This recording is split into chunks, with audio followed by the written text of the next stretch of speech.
The thing that is interesting to me is that we've lived long enough to have students of ours who now have lived long enough to remember how important that experience was.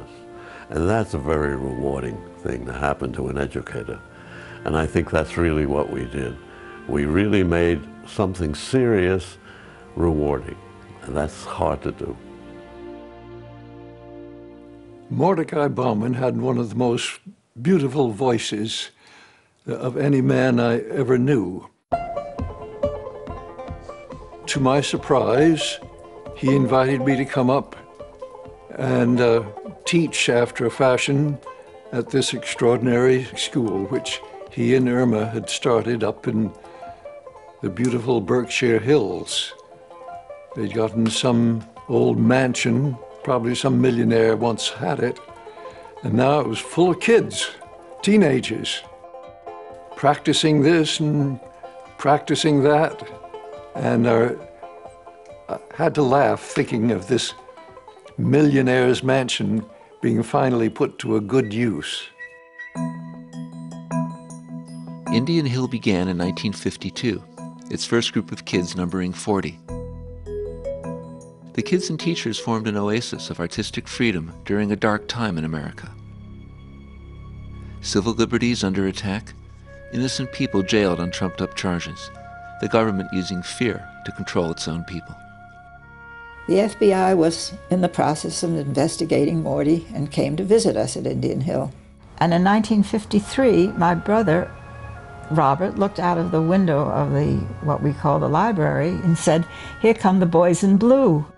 That was their whole point, was to intimidate you. But you know, they were jerks, and you knew it from their whole attitude. That whole decade I call the frightened 50s. And the federal government made things hard, and the establishment in general made things hard on people who were suspected of being lefties of one sort or another. I've been a member of the Communist Party. Morty and I were openly progressive during the time of HUAC. Then you refused to answer that question. Is that correct? I told you that I look back on this with some amusement. Here we were, iconoclasts, far from the mainstream culture, teaching children who have gone on to shape mainstream culture. We had made a brochure, and the Weavers were in town, and they came and had supper with us, and we sat around the living room, and they stuffed envelopes with these brochures. And Lee Hayes sang, "Here we are at Indian Hill, we don't know nothing and we never will." Indian Hill was not an experimental school. Quite the contrary. Mordecai Bauman based his teaching principles on those of J.S. Bach, that a communal environment with teachers and students living and working together would provide the kids with a positive learning experience which would last them their entire lives. We couldn't afford to pay our teachers more than $200 a summer, plus room and board that first year. Yet we had Sidney Harth and Seymour Lipkin, and later Pete Seeger, Marjorie Guthrie, and Jimmy Waring. I think the young people that came to Indian Hill found a way they could learn to be themselves, not have to simply be what the establishment wanted them to be.